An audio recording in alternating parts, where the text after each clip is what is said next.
The cannon actually exploded. There's part of the cannon.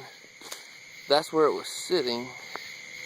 And the cannon actually exploded. We are very, very, very lucky to be alive. The cannon used to sit on that frame right there. There's the rest of the barrel. A part of that barrel shot 70 yards away and through the house, busted a window and broke out a window, went through a smoker and broke a window out. The cannon has fired its last round. That used to be the barrel, and it used to go all the way down.